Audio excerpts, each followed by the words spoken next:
Sabe quando a gente pega um livro para estudar um assunto bem complexo e logo na primeira página, em vez de uma introdução técnica, encontra algo totalmente inesperado? Uma mensagem super pessoal, quase um sermão? Pois é, foi exatamente isso que aconteceu ao abrir um certo manual de direito. Escuta só essa citação. É uma referência clara à história de Davi e Golias, uma mensagem de fé, de superação. A gente esperaria ler isso onde? Num livro de autoajuda, talvez? Ou num texto religioso? A resposta, olha, é muito mais surpreendente do que parece. Pensa bem, que área do conhecimento que é famosa pela sua lógica fria, pela sua racionalidade, começaria com um apelo tão direto à fé?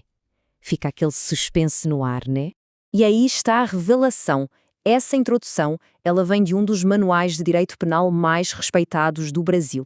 E é exatamente aqui que a nossa análise de hoje começa, nesse choque entre a fé e a lei, tudo dentro das páginas de um único livro. Bom, então a primeira parte da nossa conversa vai focar justamente nesse prefácio tão incomum. Como é que o autor justifica essa mistura, de teologia com jurisprudência? O interessante aqui é a lógica do autor. Para ele, a religião não é uma coisa separada da lei. Ele enxerga o direito penal como a área que lida com as falhas humanas, com o que se poderia chamar de pecado.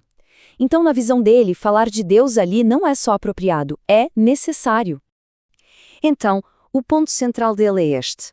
O autor já começa dizendo que o direito penal, que é o tema do livro inteiro, é uma ferramenta limitada. É uma solução imperfeita para um problema que, na verdade, é muito mais profundo, é espiritual. A verdadeira solução para ele está fora do alcance dos códigos e dos tribunais. E agora, vem a grande virada. Depois desse prefácio super filosófico, quase religioso, o livro mergulha de cabeça nas definições mais frias, técnicas e racionais que formam a base do sistema legal. A mudança de tom é abrupta e fascinante. Primeiro, a gente tem o direito penal objetivo. Pensa nisso como se fosse o hardware do sistema. São as regras escritas, o texto da lei, o código penal mesmo. É aquilo que diz, isto aqui é crime e a pena para isso é esta. Simples, direto, tá tudo lá, codificado. E em seguida vem o direito penal subjetivo. Se o objetivo são as regras do jogo, o subjetivo é o direito exclusivo que o Estado tem de ser o juiz. É o poder, o famoso ius puniendi, que permite ao Estado, e somente a ele, usar a força para fazer valer aquelas regras. Então, para simplificar bem, o direito objetivo é o quê? As leis. E o direito subjetivo é o quem e o como, ou seja, o poder que o Estado tem para punir. Juntos, eles formam a base de todo o sistema. Ok, já definimos o que a lei é. Agora, o livro vai para uma pergunta ainda mais fundamental. Por quê? Qual é o objetivo final do direito penal? E é aqui que a gente encontra um debate intelectual incrível. E aqui a gente vê um choque de ideias. A visão mais tradicional diz que a lei está aí para proteger coisas concretas, a nossa vida, nossa propriedade, nossa liberdade. Mas uma teoria mais moderna, do alemão Gunther Jacobs, diz outra coisa. Para ele, quando um crime acontece, o mais importante não é o dano em si, mas o desafio que aquele ato representa para a autoridade da lei.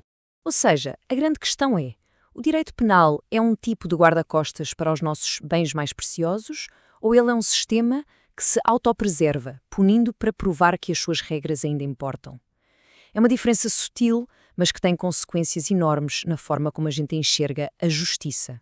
E isso nos leva a um ponto-chave. O livro apresenta um sistema de pensamento que foi criado justamente para controlar esse poder imenso do Estado. É uma estrutura que funciona quase como os 10 mandamentos para o exercício do poder de punir. O nome desse sistema é garantismo penal. A ideia é simples, mas muito poderosa. Se o Estado é o único que pode punir, então esse poder tem que ser limitado por regras muito, muito claras. O garantismo é o escudo do indivíduo contra a força do Estado. E aqui estão elas, as 10 regras do jogo. Cada uma é um passo lógico que protege qualquer cidadão. Pense só em algumas. Nenhuma culpa sem julgamento. Nenhuma acusação sem prova. E talvez a mais importante de todas, nenhuma prova sem defesa.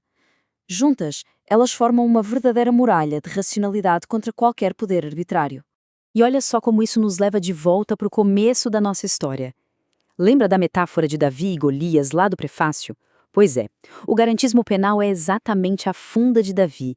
É a ferramenta que a lei dá ao indivíduo para poder enfrentar o gigante, que é o Estado, e garantir que essa luta seja justa. Para a gente fechar, vamos tentar reconciliar as duas almas desse livro. De um lado, a visão de mundo baseada na fé do prefácio, e do outro, o sistema superracional que ele mesmo descreve. Esse slide aqui deixa o conflito bem claro. De um lado, a premissa teológica do autor, o ser humano é, por natureza, mau. Do outro, um pilar do sistema legal que ele mesmo explica, a culpa nunca é presumida, ela precisa ser provada para uma ação específica. A contradição é gritante, né? Como é que um sistema que exige prova racional, que parte do princípio da inocência, pode ser defendido por alguém cuja premissa fundamental é de que a humanidade já é, em si, culpada? Essa é a grande questão que esse livro deixa no ar. E isso não é um defeito do livro, pelo contrário, é uma janela para a gente entender a alma do próprio direito. Talvez a resposta seja que a lei não é uma máquina pura, feita só de lógica. Ela é uma criação humana, um esforço para impor uma ordem racional sobre um mundo que, para muitos, como para o autor, parece ser, no fundo, caótico e cheio de falhas. E a gente termina com a mesma voz com que a gente começou. Uma declaração final que nos lembra que por baixo de todas as camadas de lógica, de axiomas e de artigos, o direito penal é, no fim das contas, uma tentativa profundamente humana de lidar com as questões mais difíceis da nossa própria natureza.